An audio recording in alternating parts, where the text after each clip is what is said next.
Sa nakaraang episode nakita natin ang pagwasak ng Dragon King sa mundo. Nagpamalas na ito ng napakatinding lakas na kahit na ang mga missile ay hindi tumatalab sa kanya. Walang nagawa ang US Army at naglasing na lamang ang direktor. Pero sa hindi inaasahang pagkakataon ay bigla na lang dumating si Jinwoo at hiningi ang runestone ni Kamish at gagamitin niya ito upang mag-counter-attack sa mga kalaban. Pagkatapos nito ay pinuntahan ni Jinwoo si Mrs. Norma Selner upang magpahula. Napaiyak na lang ang manghuhula sa nakitang hinaharap ng ating bida. Sa pagtatapos nga ng episode na ito sinimulan na nila Thomas Andre ang plano nila ni Jinwoo para tapusin ang ibang monarch. Nagkaharap na din dito si Jinwoo at ang Dragon Monarch.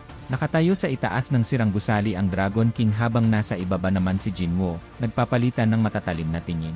Nagpapakiramdaman sa kung ano ang pinaplano ng isa't isa. Malakas ang kutob ng Dragon King na si Jinwoo ang dahilan kung bakit hindi niya makontak ang Monarch of Steel Body dahil kung hindi, ay tinaraydor na siya nito.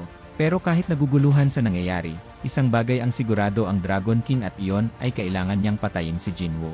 Nagpakawala ng malakas na apoy mula sa bibig ang Dragon King sa direksyon ni Jinwoo. Sa lakas ng atake ay nagmistulang dagat ng apoy ang tinamaan nito. Pero mabilis na nakaiwas si Jinwoo sa atake. Inis na napatingin ang Dragon King sa itaas kung saan nakasakay si Jinwoo kay Kaizel. Binigkas ni Jinwoo ang salitang Arais at nagsilabasan ang mga bagong Shadow Army na agad umatake sa Dragon King.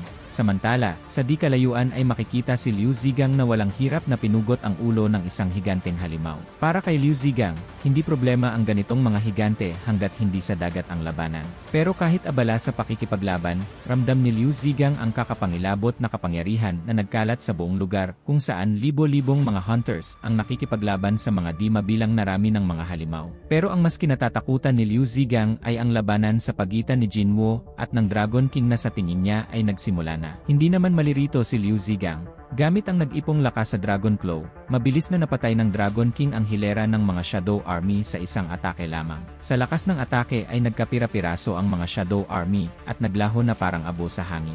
Wika ng Dragon King na dismayado siya na pinadala ni Jinwoo ang pinakamalalakas na Shadow Soldiers para patayin ang Monarch of Steel Body samantalang sa kanya ay mga pipitsugin lamang. Pero natigilan sa pagsasalita ang Dragon King nang makita si Jinwoo papasok ng isang portal. Napaisip ang Dragon King kung sinusubukan ni Jinwoo na tumakas. Galit na lumipad ang Dragon King para sundan si Jinwoo. Pero pagpasok sa portal, nagulat ang Dragon King na makita ang Shadow Army ni Jinwoo kasama ang mga sundalo ng Monarch of Steel Body.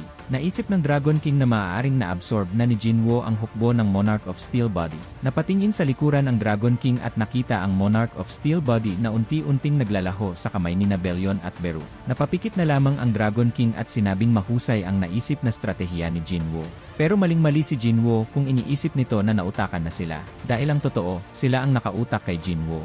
Pinakita ng Dragon King ang daan-daang gates na hinanda ng Monarch of Transfiguration at ipinaliwanag na ito na ang katapusan ni Jinwoo dahil kahit anong oras ay pwede siyang magsumon ng mga dragon.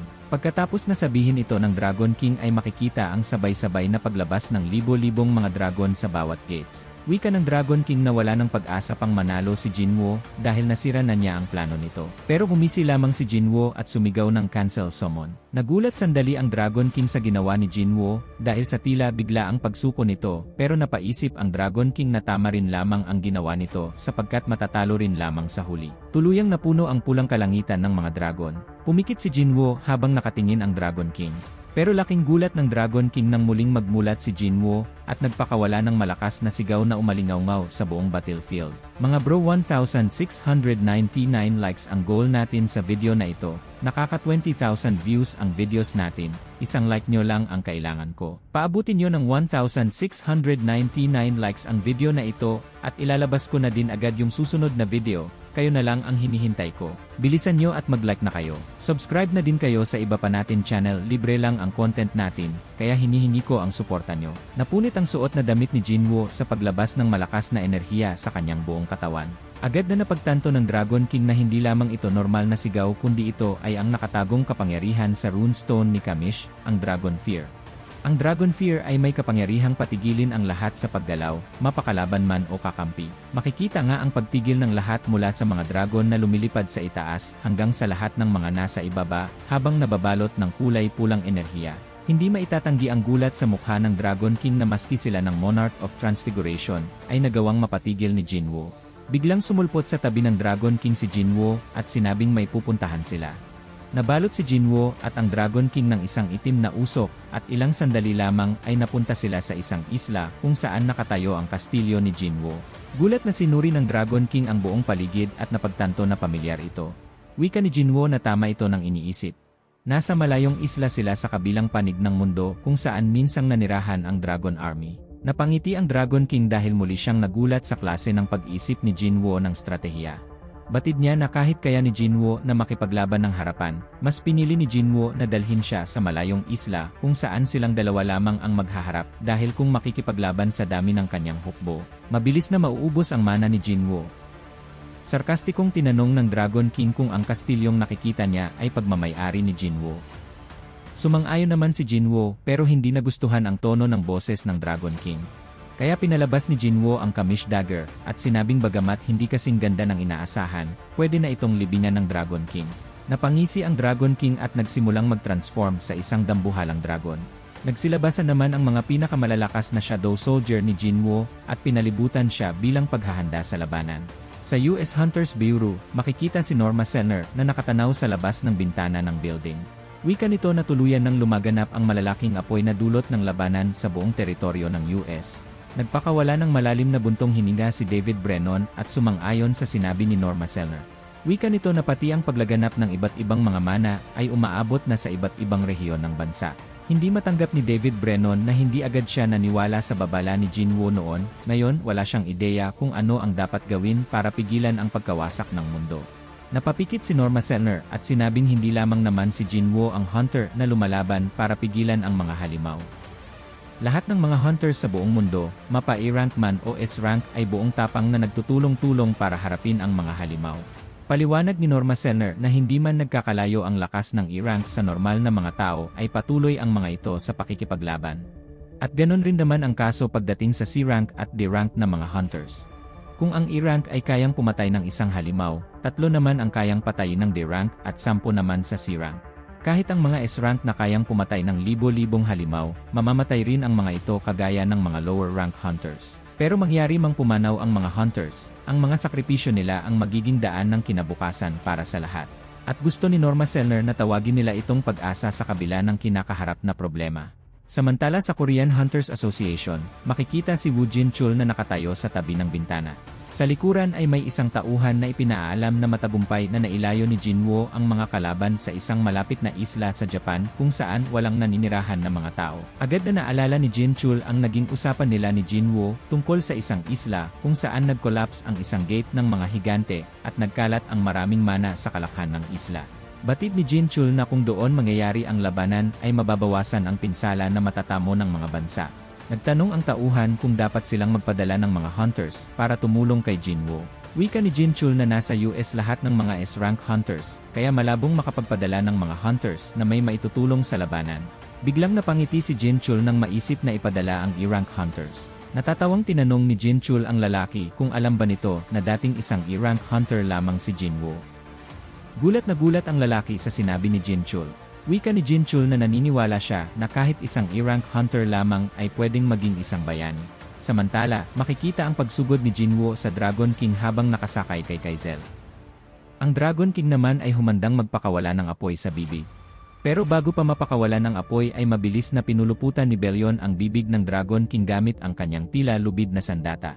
Galit na tumingin ang Dragon King sa ibaba at nakita si Belyon na buong lakas na pinipigilan ang lubid para hindi siya makawala. Agad na sumugod si Joma at ang kasamahan nito para pigilan ang liig ng Dragon King. Si Task naman ay nagpakawala ng malakas na enerhiya para ihambalos ang Dragon King ng pabali-baliktad. Sumugod na rin sina Beru at Greed at malakas na tumama sa mukha ng Dragon King. Tuluyang bumulagta ang Dragon King. Wika ni Jinwoo ay nagiging epektibo ang kanilang pag-atake. Pero humisi ang Dragon King at sinabing natutuwa siya na makita ang mga kalaban niya na inaakalang matatalo siya sa ganong klase ng labanan. Nanlaki ang mga mata ni Jinwoo sa takot nang magpakawala ang Dragon King ng Dragon Fear. Lahat ng mga Shadow Soldiers ay natigilan sa kani-kanilang kinatatayuan, habang pilit na nagkukumawala sa enerhiyang pumipigil sa kanilang gumalaw. Hindi makapaniwala si Jinwoo sa ginawa ng Dragon King pati ang katotohanang hindi niya makontrol ang kanyang Shadow Soldiers. Sinubukang i-cancel ni Jinwoo ang pagsumon kay Kaizel pero nagpakawala na ang Dragon King ng malakas na apoy. Nabalot ang buong battlefield ng nagbabagang apoy. Mabuti na lamang at nakaiwas agad si Jinwoo at matagumpay na napabalik si Kaizel. Paulit-ulit na nagbuga ng apoy ang Dragon King sa iba't ibang direksyon. Pagkatapos ay buong pagmamalaking ipinaalam na ito ang tunay na lakas ng isang Monarch of Destruction. Isang nilalang na hindi takot na magsakripisyo ng kahit na sino manalo lamang sa labanan. Ang sumisimbolo sa pagdanak ng dugo, sa nakapangingilabot na sigaw, sa galit, at sa pagkawasak ng mundo. Isang nilalang na nilikha para magpasimula ng gulo. Isang nilalang na pinangalan ng Antares, ang Monarch of Destruction. Nanatiling kalmado si Jinwoo habang nag-iisip na sa kabila ng dami ng mana na nagkalat sa buong isla nang mamatay ang King of Giants, hindi ito naging sapat para malabanan ang atake ng Dragon King. Sigurado si Jinwoo na sa lakas ng atake na pinakawala ng Dragon King ay kahit ang kanyang mga Shadow Soldier na hindi naman namamatay ay baka tuluyang mamatay kapag natamaan ng direct hit. Muling nagbalik sa dating anyo ang Dragon King at sinabing hindi kailangan matakot ni Jinwoo. Ang totoo ay humanga siya sa ginawa ni Jinwoo sa pag-corner sa kanya, kahit ba kayang-kaya niyang kumawala sa pagkakahawak nito. Kaya bilang kapwa Monarch, pinaalala ng Dragon King kay Jinwoo na hindi naman sila ang totoong magkalaban, kundi ang mga rulers ang kalaban nila. Wika nito na ang mga rulers ay walang ibang nais kundi ang mapatay ang mga monarchs at hindi naiiba si Jinwoo roon.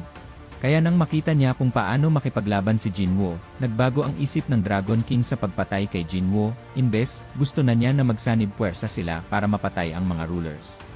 Kung papayag si Jinwoo ay maipapangako ng Dragon King na hindi niya sasaktan ang pamilya ni Jinwoo, pati ang South Korea ay hindi niya gagalawin at aalis sila ng tahimik.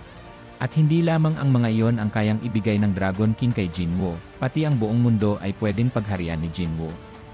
Inilahad ng Dragon King ang kanyang kamay at sinabing lahat ng ito ay tutuparin niya basta hawakan lamang ni Jinwoo ang kanyang kamay.